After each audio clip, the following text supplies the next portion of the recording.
Hello friends. इस video में हम डिस्कस करेंगे कि पैसा कैसे बनता है। अभी आप लोग सोच रहे होगे कि यार ये क्या बोला, पैसा कैसे बनता है, मतलब पैसा तो समझदारी से बनता है, दिमाग से बनता है। हाँ, बिल्कुल बनता है दिमाग से।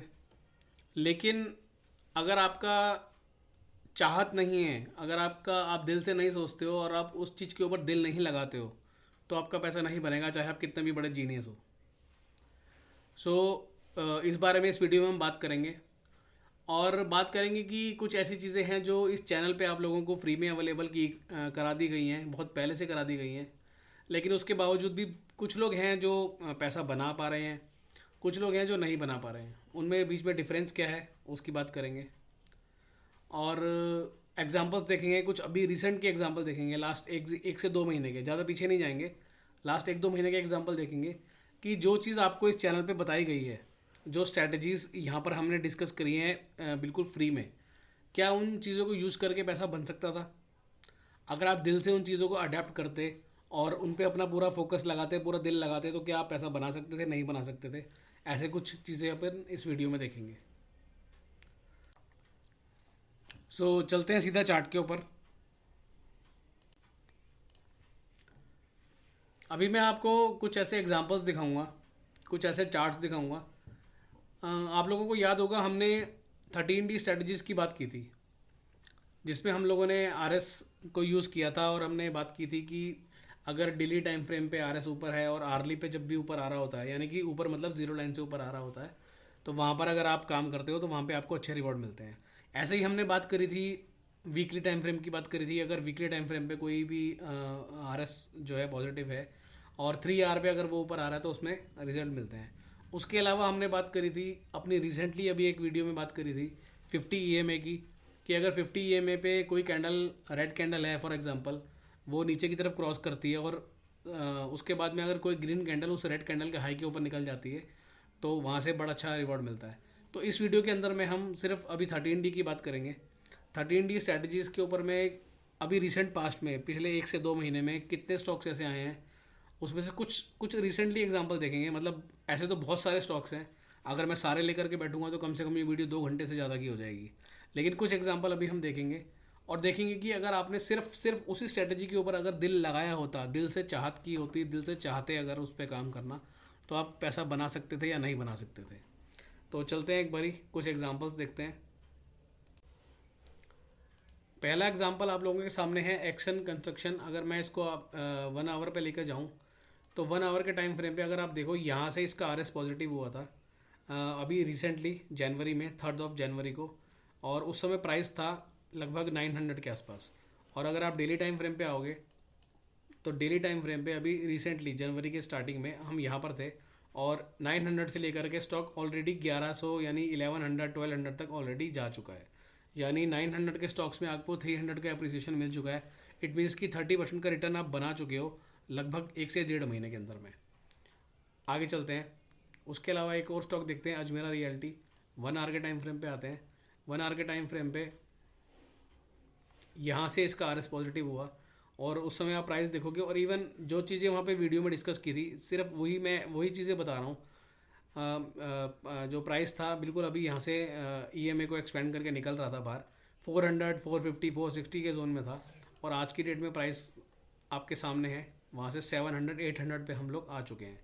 और ये आप देखोगे जब से ये आरएस पॉजिटिव हुआ है, लगभग जैन स्टार्टिंग की बात है। और डेली टाइम फ्रेम पे अगर आप आओगे तो जैन स्टार्टिंग में हम कहाँ पर खड़े थे, हम यहाँ पर खड़े थे। तो वर्टिकल मूव कैसे आते हैं स्टॉक्स में, आप देखते होंगे कि स्टॉक्स में एकदम साइडवे स्टॉक था, एकदम वर्टिकल मूव आ गए। तो ये चीज़ें आप लोगों के साथ डिस्कस ऑलरेडी की जा चुकी हैं। अगर आपने इन चीज़ों के ऊपर दिल लगाया होता, दिल से समझा होता, सुना होता, देखा होता, और सबसे बड़ी बात कि अगर एक ही स्ट्रैटेजीज़ के ऊपर अपना पूरा कंसंट्रेशन दिया होता, तो ये जो मूव हैं, ये मूव आप ईजिली कैप्चर कर सकते थे। नेक्स्ट एक और स्टॉक देखते हैं, अवंती फीड्स। अभी स्टार्टिंग जनवरी फर्स्ट के सामने आप देख रहे हो, ये बिल्कुल कॉन्ट्रैक्शन वाला फेज़ था। कॉन्ट्रैक्शन वाले फेज़ से जैसे ही प्राइस निकला, आरएस यहाँ पर पॉजिटिव हुआ 1 जनवरी को। और अगर आप 1 जनवरी के बाद में डेली टाइम फ्रेम पे आओगे, तो ये आपके सामने है, वर्टिकल मूव है या नहीं है ये। अभी लोग बोलते हैं स्टॉक में वर्टिकल मूव आ जाते हैं, हम पकड़ नहीं पाते हैं। अब कैसे नहीं पकड़ पाओगे आप? ये सारी चीज़ें आप लोगों को फ्री में अवेलेबल करा रखी हैं। ये वाला मूव, पूरा वर्टिकल मूव आप पकड़ सकते थे। नेक्स्ट एक और स्टॉक देखते हैं। ये स्टॉक भी कॉन्ट्रैक्शन जोन में था, कॉन्ट्रैक्शन जोन में था आवरली टाइम फ्रेम पे। यहाँ से इसका आरएस पॉजिटिव हुआ 10 जनवरी। 10 जनवरी डेली पे चलते हैं। ये देखिए, उस समय प्राइस में कोई मूवमेंट नहीं थी, और ये लगातार 3 कैंडल में, 4 कैंडल में प्राइस ने इतना बड़ा मूवमेंट दे दिया, और यहाँ आप स्टॉक को पकड़ सकते थे। क्योंकि अगर कोई स्टॉक कॉन्ट्रैक्शन फेज में है डेली के टाइम फ्रेम पे, प्राइस में कोई भी मूवमेंट नहीं है, लेकिन आवरली के टाइम फ्रेम में अगर आरएस उसका ऊपर आ रहा है, इट मीन्स कि स्टॉक में आप कुछ होने वाला है। आप लोगों ने अभी तक सिर्फ ये सीखा है कि डेली का आरएस देखना होता है, डेली का आरएस नहीं देखना होता है। उसके नीचे के टाइम फ्रेम में जाना पड़ता है, अपने को देखना पड़ता है कि ये जो कॉन्ट्रैक्शन फेज चल रहा है डेली के टाइम फ्रेम पे, इसमें नीचे के टाइम फ्रेम में क्या हो रहा है। यही चीज़ आप लोगों को वीडियो में सिखाई गई है, और अगर आपने इस स्टॉक को यहाँ पकड़ा होता तो आपके सामने है ये वर्टिकल मूव, ये वाला। उस समय अगर आप प्राइस देखोगे तो प्राइस कॉन्ट्रैक्शन फेज में सिर्फ 300-350 के आसपास था। वर्टिकल मूव में 500 का प्राइस है, 50% का मूव है ये। अब आप क्या इसको नहीं पकड़ सकते थे? बिल्कुल पकड़ सकते थे। क्यों नहीं पकड़ा? अगर नहीं पकड़ पाए तो उसका रीज़न सिर्फ इतना था कि आपने इस स्ट्रेटजी के ऊपर दिल नहीं लगाया, फोकस नहीं किया। आर्ली टाइम फ्रेम चलते हैं। EH लिमिटेड, ये स्टॉक का प्राइस है 2 जनवरी को 260 का प्राइस था। आज स्टॉक कहाँ पर है? 400 पे। ये रहा, जनवरी के स्टार्टिंग में प्राइस कहाँ था और आज कहाँ है। क्या इस मूव को आप नहीं पकड़ सकते थे? 100% पकड़ सकते थे। आर्ली टाइम फ्रेम पे चलेंगे। नेक्स्ट स्टॉक है गणेश हाउसिंग। यहाँ से देखिए प्राइस की मूवमेंट जनवरी स्टार्टिंग से 420 वाला स्टॉक था, आज कहाँ पर है? पिछले 1 से 1.5 महीने में इतने सारे स्टॉक्स हैं जो डबल हो गए हैं। ये आपके सामने मूवमेंट है। क्या आप इसको नहीं पकड़ सकते थे? नेक्स्ट स्टॉक देखते हैं आर्ली टाइम फ्रेम पे। ये देखिए 29 दिसंबर, वहाँ से मूवमेंट आई। स्टॉक बिल्कुल डाउन ट्रेंड में था, नीचे की तरफ एक्सपेंशन था। सडनली स्टॉक प्राइस 200 EMA के ऊपर आया, यहाँ पर आरएस पॉजिटिव हुआ। 100 वाला स्टॉक आज कहाँ पर है? 160-170 के प्राइस पे है। क्या आप इसको नहीं पकड़ सकते थे? बिल्कुल पकड़ सकते थे इस मोमेंट को। एक और स्टॉक देखते हैं इंडो काउंट। अगर आप इसको आर्ली टाइम फ्रेम पे जाओगे, स्टॉक डाउन ट्रेंड में है, नीचे की तरफ एक्सपेंशन है सारी एवरेजेस का। सडनली प्राइस ऊपर आया, आरएस पॉजिटिव हुआ। 270 वाला स्टॉक आज कहाँ खड़ा है? क्या आप इसको नहीं पकड़ सकते थे? ये देखिए। एक और स्टॉक देखते हैं इंटेंस टेक्नोलॉजीज। 12 जनवरी, स्टॉक बिल्कुल साइडवेज था। सडनली प्राइस ऊपर आया सारी एवरेजेस के। आरएस यहाँ पॉजिटिव हुआ। उससे पहले आरएस आप देखोगे नेगेटिव जोन में है, यहाँ आरएस पॉजिटिव हुआ। डेली के टाइम फ्रेम में अगर आप जाओगे, ये मूव आपके सामने है। नेक्स्ट स्टॉक देखते हैं केफिन टेक्नोलॉजीज। अभी रिसेंट का चार्ट है 11 जनवरी। प्राइस सारी एवरेज के नीचे था, सडनली एवरेज के ऊपर आया, आरएस यहाँ पॉजिटिव हुआ। 500 से प्राइस आज बढ़ करके कहाँ है? 700। 50% का रिटर्न है। क्या आप इसको नहीं पकड़ सकते थे? कल्पतरू प्रोजेक्ट्स, आरएस यहाँ पॉजिटिव हुआ 4 जनवरी को। आज प्राइस कहाँ है? 1000 क्रॉस कर गया, और उस समय प्राइस कहाँ था? 600 पे। क्या आप इसको नहीं पकड़ सकते थे ये पूरी मूवमेंट को? अब ये जो चार्ट बन जाते हैं ना, फिर हमें लगता है कि यार इसमें ये था, इसमें वो था, लेकिन हम पहले क्यों नहीं पकड़ पाते इसको? क्योंकि हमारा फोकस ही नहीं है। हम लोग क्या ढूंढते रहते हैं? हम लोग कम से कम 10 टेलीग्राम चैनल में होंगे, 20 ट्विटर हैंडल फॉलो कर रहे होंगे, और पता नहीं क्या क्या देख रहे होंगे, लेकिन जो चीज़ हमारे को फ्री में अवेलेबल कराई गई है हम उस पर फोकस ही नहीं करते कभी भी। ये आपके सामने चार्ट है। ये चार्ट यहाँ पर सारी एवरेज के ऊपर में काम कर रहा है, विप्सॉ दे रहा है। आप देख रहे हो कि अगर प्राइस सारी एवरेज के ऊपर निकला है और वहाँ पर कॉन्ट्रैक्शन बना रहा है या करेक्शन कर रहा है, टाइम वाइज करेक्शन कर रहा है, तो कुछ ना कुछ तो होगा। तो अगर मैं उसी समय आवरली टाइम फ्रेम पे जाऊँ, जब ये ब्रेकआउट आया जनवरी स्टार्टिंग में, अगर मैं आवरली टाइम फ्रेम पे अगर मैं इसको देख रहा होता, तो क्या मैं इसको यहाँ पकड़ नहीं सकता था? और उसके बाद में क्या मिला आपको? नेक्स्ट एक और स्टॉक देखते हैं आर्ली टाइम फ्रेम पे।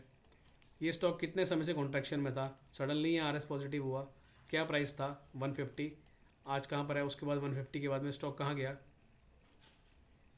आपके सामने है। क्या इसको हम नहीं पकड़ सकते थे इस वाले वर्टिकल मूव को?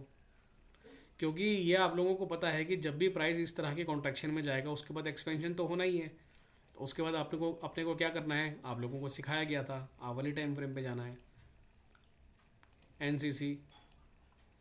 ये सारे एग्जांपल मैंने इसीलिए दिखा रहा हूँ क्योंकि अभी रिसेंट के एग्जांपल हैं, ये बहुत पुराने नहीं हैं, अभी 1 महीना 2 महीना 1.5 महीना पहले के एग्जांपल हैं ये। 175 वाला स्टॉक आज कहाँ है, 255 पे। नेक्स्ट एक और स्टॉक है, आरएस पॉजिटिव हुआ कब हुआ, 26 दिसंबर को। उससे पहले क्या चल रहा था, ये साइडवेज था बिल्कुल। यहाँ पॉजिटिव हुआ, उस समय डेली टाइम फ्रेम पे क्या हो रहा था, ये देखो। क्या इसको नहीं पकड़ सकते इस मूव को?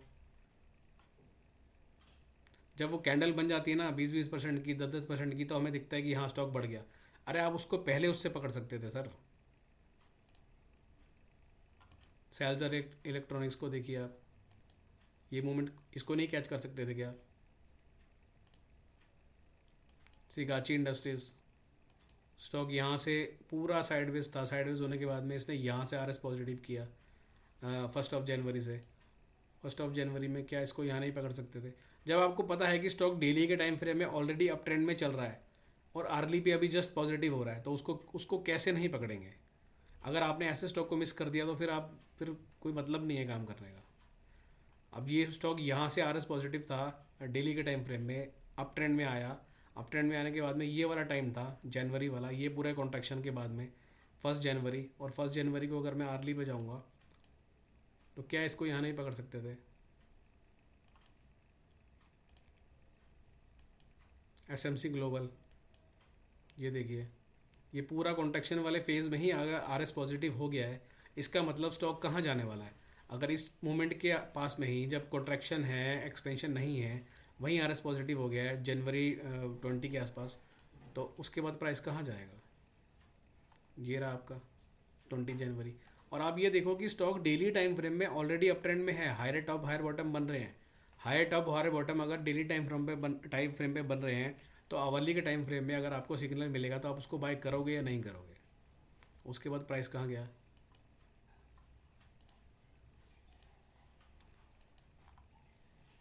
ये देखो 16 जनवरी, यहाँ से प्राइस मूवमेंट कितना अच्छा मूवमेंट लिया, 27 वाला स्टॉक 3940 हो गया। कैसे हो गया? 16 जनवरी के बाद में कैसे हो गया?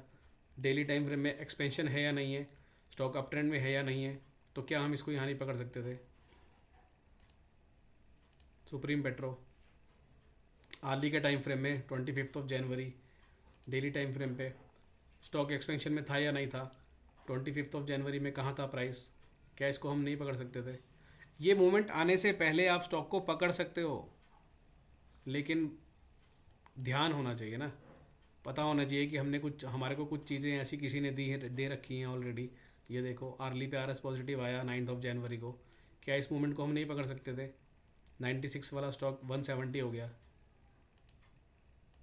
ये देखो, क्या इस वर्टिकल मूव को हम नहीं पकड़ सकते थे? मैं सिर्फ ये एग्जांपल इसीलिए दिखाया आप लोगों को क्योंकि इस तरह की जो भी प्राइस मूवमेंट्स होती हैं, ये ऐसा नहीं है कि ये अभी हो गई आगे नहीं होंगी, ये हमेशा होंगी।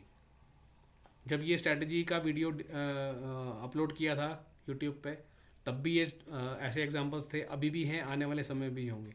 लेकिन हम लोग इसको कैच क्यों नहीं कर पाते हैं? क्योंकि हमारा फोकस ही नहीं होता है। क्योंकि हमारे को जो चीज़ फ्री में मिल जाती है, हमें उसकी वैल्यू नहीं होती है। और फिर लोग बोलते हैं कि कुछ फ्री में बता दो, आपने तो अपना कोर्स निकाल दिया। अरे भैया, कोर्स निकालने से पहले आपको इतनी सारी चीज़ें फ्री में दे रखी हैं। ये 50-50% के रिटर्न, 100% के रिटर्न, 30%, 40% एक महीने 2 महीने में मिल रहा है। कोई मजाक है क्या ये? लेकिन लोगों का फोकस इस पे होता नहीं है। सबसे बड़ी बात क्या है कि इसीलिए इस वीडियो का टाइटल मैंने ये रखा था कि जीनियस माइंड अगर आपका है तो ज़रूरी नहीं है कि उससे पैसा बनेगा। दिल लगाना पड़ेगा, एक चीज़ के ऊपर फोकस करना पड़ेगा, एक स्ट्रैटेजी के ऊपर फोकस करना पड़ेगा। अभी तो मैंने सिर्फ इस वीडियो में आपको सिर्फ ये एग्जांपल्स दिखाए हैं। अभी जो रिसेंट में एक वीडियो पोस्ट किया था 50 EMA स्ट्रैटेजी वाला, उसके ऊपर मैं कम से कम 100 एग्जांपल आपको अभी दिखा सकता हूँ पिछले 1 महीने में, जिन्होंने 30, 40, 50% का रिटर्न दिया है। अगर आप भी चाहोगे तो आप ढूंढोगे तो आपको भी मिल जाएंगे ऐसे एग्जाम्पल। लेकिन ऐसा हो नहीं पाता है क्योंकि बहुत लोग किसी और पे डिपेंड होना चाहते हैं, मतलब उनको लगता ही नहीं है कि यार हम खुद भी कुछ कर पाएंगे। और सबसे बड़ी बात वही है कि अगर कोई चीज़ आप लोगों को फ्री में मिल रही है, इतनी गोल्डन चीज़ मिल रही है, तो उसकी वैल्यू लोग करते नहीं हैं। सबसे बड़ी प्रॉब्लम ये है, इसीलिए मुझे ये वीडियो बनाना पड़ा। नहीं तो मुझे ज़रूरत नहीं थी वीडियो बनाने की। मैंने स्ट्रैटेजी दे रखी है, मेरे को 2-3 महीने, 4 महीने, 6 महीने हो चुके हैं स्ट्रैटेजी दिए हुए। लेकिन उसके बावजूद भी अगर नहीं उस पर काम हो पा रहा है। और सबसे बड़ी बात क्या है कि कोई ऐसी चीज़ जब आपको मिल रही है ना, तो उसकी वैल्यू करना सीखो। प्रॉब्लम पता है क्या होती है कि कोई भी चीज़ अगर नेगेटिव होती है ना, तो हम लोग बड़ी जल्दी रिएक्ट कर देते हैं कि अरे ये तो बेकार की चीज़ है। यूट्यूब के नीचे मतलब मैं अपनी बात नहीं कर रहा हूँ, कोई भी आप चैनल पे चले जाओ, वहाँ पर नेगेटिव कमेंट बहुत ज़्यादा मिल जाएंगे। अरे ये तो बकवास है, अरे ये तो काम नहीं करती, वो नहीं करती। मतलब जो नेगेटिव चीज़ होती है ना, जहाँ गाली देनी होती है ना, वहाँ हम सबसे आगे होते हैं। लेकिन अगर कोई चीज़ अच्छी है तो उसके लिए हम ताली नहीं देते हैं, हमें गाली देना ज़्यादा अच्छा लगता है। तो आपको अगर रियल में दिल से, मैं इस वीडियो का टाइटल इसीलिए दिल से दिया है, अगर दिल से स्टॉक मार्केट में पैसा बनाना है ना, तो आपको दिल से काम करना पड़ेगा और एक चीज़ के ऊपर दिल लगाना पड़ेगा। अब वो आपके ऊपर है कि आपको कौन सी स्ट्रैटेजी सूट करती है। मैंने आपको ये डेली और 1 आवर के एग्जांपल दिखा दिए। आपको वीकली और 3 आवर के एग्जांपल अच्छे लगते हैं, आप उस पर चले जाओ। वहाँ पे आप कोशिश करो कि जो वीकली पे ऑलरेडी स्टॉक अप ट्रेंड में है और 3 आवर पे पॉजिटिव हो रहे हैं, उस पर काम करो। लेकिन एक जगह स्टिक होना पड़ेगा, रियल पैसा तभी बनेगा। आपको ज़रूरत नहीं है, आप मत जाओ किसी कोर्स में, लेकिन जो चीज़ें यहाँ फ्री में बताई जा रही हैं उसकी वैल्यू तो करो।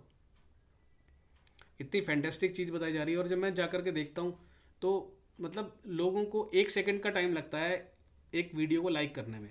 अगर आपको वो चीज़ अच्छी लग रही है, कंटेंट अच्छा लग रहा है, उससे फ़ायदा हो रहा है, या आपको लगता है कि हाँ ये चीज़ रियल में कोई ऐसी चीज़ बताई गई है जिससे बेनिफिट हो सकता है, तो हम उसको लाइक भी नहीं कर सकते, हम उस पर एक पॉजिटिव कमेंट नहीं कर सकते। नेगेटिव कमेंट तो हम बहुत बहुत जल्दी कर देते हैं।